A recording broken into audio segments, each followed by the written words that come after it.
Dwane Casey's with us from Morgantown, Kentucky, the coach of the Detroit Pistons.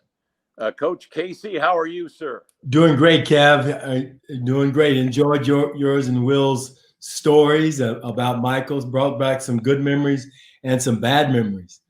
Let's start with what were your good memories of Michael? Well, the good memories was '96 when we played him in the finals. You were there, and exciting times for the Seattle basketball. Exciting the fact we took him to 6 games because nobody gave us a snowball chance in hell to get there. And we made it and took them to the brink. But they were just such a strong team that it was going to be difficult for us to beat them. Hey, I heard George talking about getting to the finals and how he felt like that was a 64-win team. And, you beat a very good Utah team in the Western Conference Finals, back and forth, very evenly matched series. But he said when you get to the finals, the routine was all changed. He said, for example, he said the PR directors no longer are, arranging your interviews, and your time schedule is thrown off, and you get out of routine. And he said that it makes a difference if you've been there before because you know what to adjust for. But when it's your first trip there, you as a staff, I guess, got hit with some things that you had not anticipated, right? And that's true. The NBA takes over all the functions, the travel back and forth to the hotel. I think one thing, if you ask George, one thing he and I talked about was our travel between Seattle and Chicago. I think we left after the game, after I think game 2, I think it was.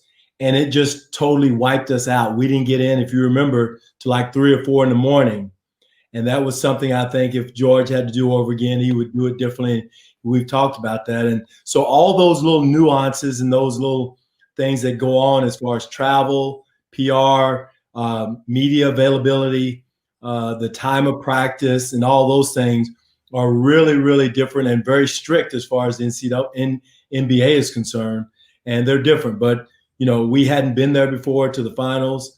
None of us had. And it was a lot easier for me going in Dallas when we went to the finals and won it against Miami because the routine, just the sheer number of people, Kevin, at the media availability. Right. I mean, all over the floor. I mean, you're just not used to that, and so all those things are adjustment, especially for the first time. And again, in Dallas, you had Dirk Nowitzki, Jason Kidd, all those guys had been there before against Miami, the same team almost, and got beat by Miami. So they had been there before. So that was a big plus for us. And you mentioned the stop in Dallas. You're there for, what is it, three seasons with Terry Stotts as a co-assistant there, and Rick Carlisle is the head man of the ball club. And that was after the 2 years at Minnesota, which probably opened your eyes a little bit to being a head coach in the NBA and so forth, and sometimes the outrageous misfortunes that coaches must go through. And boy, that had to be a difficult period, though, those 2 years at Minnesota, because you'd been an assistant in the NBA with the Sonics for what, 11 years? Yeah, 11 years, 11 to 12. And then you get that shot, and that was a particularly tough summer, I remember, in Seattle, because we're losing Dwane Casey to Minnesota, and we're losing Nate McMillan to the Portland Trailblazers, our rivals. We were just hit by the double whammy. We wished, you guys the best, but that was tough to sustain there. But going to talk a little bit about that. I mean, you're gonna take a head coaching job. You're going to a roster that's is a challenge, obviously. But nonetheless, here's a great opportunity for you. No question. And the unfortunate thing was we were leaving a winning program there in Seattle. Nate was more fortunate because Portland was still, talented and growing a little bit. But the situation in Minnesota, they were kind of between a rock and a hard place. They were trying to make a decision whether to blow it up and start all over again with Kevin Garnett. Kevin had a huge part of the salary cap, huge at that time. He had one of those $100 million deals and in that market, it was hard to fit things around it. So I kind of went into a hornet's nest there. Kevin didn't want to be there. Kevin wanted to be traded, and because the year before they had just lost Sprewell and Sam Cassell, two of his best friends. And so, my first meeting with Kevin, I never will forget it. He talked about how he was upset that they had traded his guys. They had been to the conference finals, I think, a couple of years before that. And so he was still pretty upset about that. But I told him, I said, Kevin, work with me and and I'll work with you to get out of here. But the only way you're going to be able to get out of here is be a professional, help us win, carry yourself the right way. And he did. And I think it was a year after I left that's when they finally decided to blow it up. But a lot of our conversations at that time was, let's start over. Let's rebuild the team. And they finally did. And they traded Kevin to Boston. But it, like you said, Kevin, it really opened my eyes to those 12 inches over. I thought George, I said, what's George doing? So it opened your eyes in those situations of making those decisions. And believe me, that truly prepared me to go on to Toronto and help rebuild that situation. So, but without the Minnesota situation, it had been far more difficult to be a head coach. Yeah, you talk about KG. Let's go back a little further than back to Seattle. Mm-hmm. Tell me the story about how you got to Seattle. So you arrive in Seattle the year before the Sonics win the Western Conference Finals and go, and you were witness to a first-round collapse of the Lakers before the Sonics were able to again climb that hill the following year. Mm-hmm. But how did you get to Seattle? What was your connection with George? It's a long story. George was a scout with Cleveland when I first met George, and I was a grad assistant at Kentucky. And he was coming in to visit with Melvin Turpin. They eventually signed him in Cleveland from Kentucky. But that's when I first met George. And then fast forward years later, I ran into George in Los Angeles. And we were at the Summer League when he was over at LMU at the time, and bounced into him. And I saw him, and he said, Dwane, what are you doing? I said, well, I'm coaching over in Japan. And, he knew my relationship with Shawn Kemp. I recruited Shawn to Kentucky. And so he and I had a good relationship there. But George, at that time, I think Coach Kloppenberg was trying to decide whether he wanted to retire or not and stay and retire. So that situation. And George was kind of waiting for Coach Kloppenberg to make up his mind. And so this was like in July. And I didn't see George again. I didn't hear from George again till right before I was getting ready to go back to Japan in middle of August or late August. And so I called him, and so he invited me out to Seattle. Probably my second time out there. I'd been out there for one of the Final Fours. And so I met with Wally, and that's how I eventually got there. So it was a long journey, time between George and I talked at Kentucky when he was scouting for Cleveland to when he was the head coach at Seattle, but loved every minute of it, Kevin. As you know, Seattle's a great basketball city. It's criminal. There's not a team there in the city. Hopefully at some point the league will find a way to get a team out there, because again, every time I hear your voice, I think about Seattle. Every time I think about, I see Key Arena, you think about a lot of those hot games that we had against Utah and the Lakers and all those teams. So a lot of tradition, a lot of wins, a lot of great basketball fans there in Seattle. Dwane, so at 11 years as an assistant, that is a long time. I mean, you obviously pay your dues in this league, some more than others. You didn't play in the NBA. Right. So was that a strike against you back in the day? Yes and no. I think I really, truly believe my experience at Kentucky as an assistant coach, as a player, as a grad assistant, and having the success there, playing in front of 24,000 people every night, and the pressure that goes along with playing and coaching at Kentucky, expected to win champion, not just make the NCAA tournament, but expected to win the tournament. So that helped me from a basketball standpoint, and to be able to communicate with a guy like Gary Payton, a guy like Shawn Kemp, Detlef, and those guys without any fear. I wasn't intimidated, because I'd been involved in recruiting those type of players my entire coaching career there at Kentucky. So that helped me. I think it gave me a little street cred as far as being able to communicate with those guys, talk about winning Mm-hmm. college championships, and knowing a lot of people throughout where those guys came from. So that helped, but it was a little bit more difficult than if I had been a former NBA player, star, whatever you want to call it. But again, I do think the Kentucky experience, the relationships I built throughout recruiting and coaching across the country with a lot of those guys, coaches and AAU coaches, helped me establish those relationships with players. And then working with a guy like George. George is so innovative and out of the box thinking type coach, having a relationship with Coach Gergerich. And I didn't know Terry, but Terry taught me more about the NBA than I thought. I thought I knew a lot of basketball, but there was a lot I had to learn about the NBA.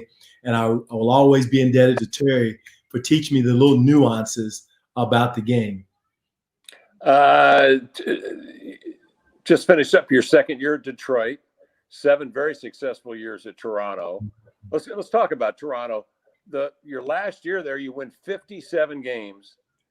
You get to the second round of the playoffs, and you run into LeBron James, unfortunately, who had, I was looking at his numbers, averaged 34, 11 boards, or 11 assists, and 8 rebounds in the series. LeBron is a coach killer. Oh, he's a coach. Every time I see him in LA, I remind him, and he's the reason why I'm here in Detroit. But it was like 3 years in a row we ran into them. Once in the semifinals, once in the conference finals, and then that last year was in the semifinals. And game 1, Kevin, we had 4 attempts at a tip in. Game was tied, and we ended up going in overtime and losing. But we had 4 attempts at a tip in with like 5 seconds to go. Valanciunas had 3, and I think C.J. Miles had 1, and then DeMar, I think, had 1, all in one possession to win the game. And I think if we won game 1, it would have been a different story. I think Fred VanVleet had a wide open 3. The possession before that, we stop on the other end, and then we come down. So we had like 6 cracks at it to go to take the lead and win the game. And I think that would have been the difference in the series if we could have gotten over game 1. Then he hits in game 3 a running fall away with no time on the clock, going out of bounds to win game 3, and that really broke our back. But it was a good run in Toronto. Every time once we built the program up to where we were number 1 in the conference and top 5 in offense and defense, we just couldn't get over that hump. And the coach usually takes the blame for that. And I didn't feel like I was the issue, but it was probably time to have a change of scenery. But if I had known they were going to get Kawhi Leonard and Danny Green and Marc Gasol, I might have fought to stay a little harder. But I didn't see that coming over the mountain. Masai Ujiri obviously gave you this a shot, and brilliant basketball mind, and a really fine architect of that franchise, without question. He really did a great job of bringing in the right players at the right point of their career. Because if I remember correctly, we had no lottery picks on that team, and all the guys were either second round undrafted players. Most of the time, I think C.J. Miles might have been a top pick, but we got him in a trade. But most of the core guys, like Fred VanVleet, some of those guys were not, what do you call top star players? Or Norman Powell. Norman Powell was a second round player. Yeah. So, but again, it was, he did an excellent job of getting the right type of guys with the right mentality. He had an eye for talent. And Wayne Emery was there with us the whole time. And Brian Colangelo kind of started it. And then Masai came over and just took off with that situation. And the fans in Toronto were a lot like Seattle, very rabid. I remember when they started We the North, they paid a marketing company to start that when I was there, and it took off. They started Jurassic Park, and they sold the sponsorship to Ford Motor Company, and it had like 10,000 people outside. They're going all the way up to where the Blue Jays stay. So it was a great experience watching it grow. I was talking to Mr. Tannenbaum not too long ago and telling him how I remembered going to coffees when I first got there in 2011 to help sell season tickets and meeting with season ticket holders to try to get them to renew. And they thought I was talking out of the corner of my head, but it was a long process. It took us 7 years to get there, and they in the 8th year they got it over the hump, which is a credit to Masai and Mr. Tannenbaum. Now let's talk about Detroit. So it seems to me that you're in a similar position now, where obviously you traded Andre Drummond late in the year. Blake Griffin. Let's start with Blake. His health, availability to you this coming season. Where's he at right now? Well, that's kind of when we decided to try to change directions and make some moves to get some salary cap relief, and also position ourselves for a high draft pick. And Blake going down last year, but he's back healthy now. He's back working out in Los Angeles. He's back to 100%. He's got 2 years left on his contract. What a great athlete, great basketball mind. Matter of fact, Kevin, he was our pseudo point forward. He was a power forward that brought the ball down the court for us. And again, once we got Derrick Rose, that kind of took a little pressure off of Blake, but he did a little bit of everything. He had a career year statistically in my first year here, made the all-pro team. And so last year his body just didn't cooperate with him. And so he got some little particles out of his knee, and the knee cleaned out. And so he's back ready to go now and 100%. So we're excited to get him back. He's our leader. He's our star. He and Derrick are. So we're excited to get him back. We'll get a number 7 draft pick, and the growth of some of our players in Luke Kennard and Bruce Brown and getting Derrick Rose back, who's back he's not quite back to MVP Derrick Rose, but he's getting back close to that form. And what a joy to work with him and understanding his story of his body going out on him in Chicago, bouncing back. People didn't think he was going to make it back, and a joy to work with he and Blake. Yeah, it's just remarkable. That MVP year he had in 2010. His skills, and he was not of course the game was different then. There wasn't the emphasis on the three then that there is now, even in 2010. Hard to imagine we've come that far in 10 years, but he didn't have that great range because he didn't need it. His ability to get to the rim and just power to the rack and do those types of things. When I saw Damian Lillard in the Summer Pro League game, he had a big game. And I thought, this is the closest thing I've seen to Derrick Rose is right here is Damian Lillard, because his explosion, aggressiveness to the rim, but then he was also had that dimension where he could shoot that three even as a rookie. Damian Lillard. That's where Derrick is right now, Kev. He's at that point where he knows he's slowing down, a lot like Sam Perkins was for us in Seattle. Yeah. He's trying to move in that game out, and it didn't take as much energy, just a little create some distance. He's got the legs, he's got the touch. That's been his regimen all summer, is working on his 3-point shot. And as he gets a little older, he knows that's going to be his strength. And like a lot of smart players in our league, Blake did it. Derrick is doing it now, moving his game out to fit today's NBA, which, you see LeBron doing that now with the Lakers. And eventually I think Kawhi will do that to get out there. But Damon's a different animal. That joker comes across half court. He's letting it fly. You have to adjust your whole mindset when you're defending him, picking him up across half court. And what a young man. I remember working him out. We brought him to Toronto like 3 times. Mark Eversley was the assistant GM at the time. He's in Chicago now. And he had this little kid and little scrawny kid. He said, this kid is going to be a player. This kid is going to be a player. So we brought him back and forth, and working with the good ones had him at the time. And Mark Eversley saw that, and he was right on point, and what a career he's had there in Portland.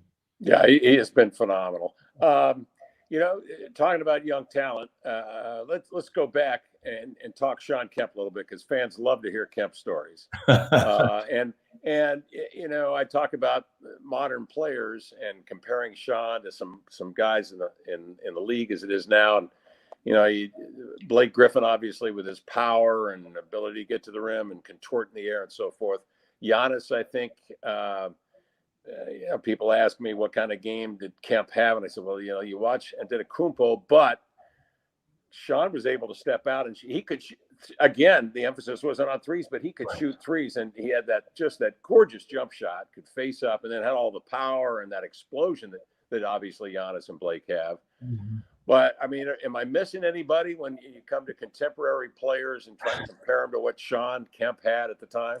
I tell you what, he didn't have the ability to go out on the floor and handle the ball. Well, I guess he could, but he had LeBron James's size. Yes. LeBron James is a big man, and Shawn was a big man.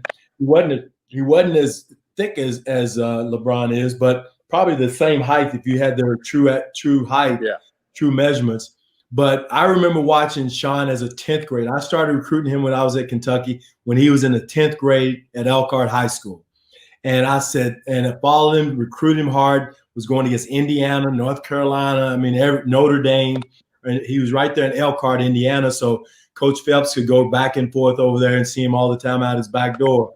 So we went in there, got close to his mom and his grandmother, bless their hearts, and just beautiful family.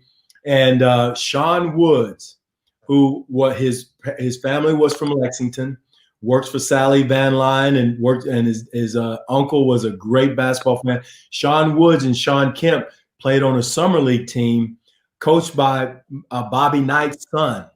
And so my buffer between Coach Knight and Shawn was Shawn Woods. So we recruited Shawn Woods. We offered him a scholarship, and those two kind of come along as a package. But it was a long recruit, but one of the most talented young men I had seen in a long, long time. Could bring the ball up the floor, go coast to coast with it. And as you said, Kevin, if the emphasis was on the three, Shawn had the touch in the field to shoot it. He had the shooting ability and the touch to be able to pull out and shoot the three at that time if there was an emphasis. But he didn't have to. He could get to the rim at will. He could shoot that mid-range jump shot at will, could run all day. And I think everybody kind of remembers Shawn as he ended his career.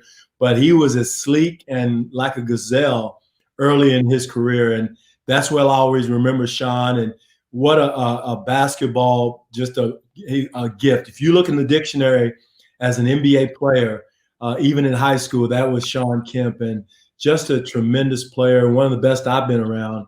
And for Seattle to be able, I never forget Bernie Bickerstaff was the general manager when I was at Kentucky. And I just left Kentucky, and Bernie was calling me about Shawn and wanted to know all about him as a player, as a kid, his family situation. So, and then Bernie left, and then Bob Whitsitt came in and kind of took over where Bernie left off as far as keeping his eye on him, because by that time Shawn had gone to Trinity Valley Junior College, I think, in Texas. Right. Yeah. And that conversation, I remember calling the coach down there, Kevin, and saying, "Hey, I've got a player here he's looking to leave Kentucky. Do you think you'll be interested in him?" And he said, Who is that, Dwane? He said, I said, Shawn Kemp. He said, "Oh, quit playing. You just pulling my leg. You're not going to send me Shawn Kemp." And lo and behold, I did. And Shawn had relatives there in where the junior college was. And he never played at Kentucky. I don't think he ever played at the junior college. And that spring, he went straight to the Sonics, which the rest is history. And he'll go down, and I think, in one of Sonics' all-time great players. Yeah, and it was difficult the way it ended, obviously, in Seattle, but that's business, and we've seen that happen before. Yeah, that was tough. That was very difficult to see from my standpoint, and because I had a close relationship with him and still do. I saw him not too long ago at a baseball game, and I was reading about he's starting his own business there in Seattle. Yeah. To wish him luck, and so. But and then he come up with the nickname the Rain Man, which was kind of good for he and the city of Seattle. Yeah, it absolutely was, and it really enjoyed those years and enjoyed our association over the years, Dwane. I wish you the best in Detroit, man. I appreciate it, Kevin, and you too good to not be in this business. We got to get you back in at some point, at some time, somewhere. Well, we'll see what happens. Speaking of which, when do you think the season will resume in the 2021? You think we'll be playing basketball in 20? Not 20. If we do, it's going to be late 20, probably around Christmas or right after. Right. There's a lot of negotiations and moving parts to go with that, Kev. They first told us it was going to be around Martin Luther King holiday around that time, but then today I heard that it was going to be closer to Christmas. So it's still up in the air, and the Players Association and the NBA's got to come together on the the collective bargain agreement and the cap situation, and hopefully they get that before the draft, because that's going to dictate a lot of draft day decisions where the cap is. And COVID determines everything. No question. Or so it seems. No question. In the meantime, we'll keep our eyes open, watch the NFL, observe the NFL. Major League Baseball was able to put a 60-game schedule together and get to a World Series. So we'll see what happens when we go indoors. Hey, Dwane, best to you and your family. Thank you for joining us. Thank you, Kevin. Anytime, buddy. Tell Rick I said hello. I will, and thanks for Okay, that. buddy. Appreciate Thank you. it. Okay. Talk to you later.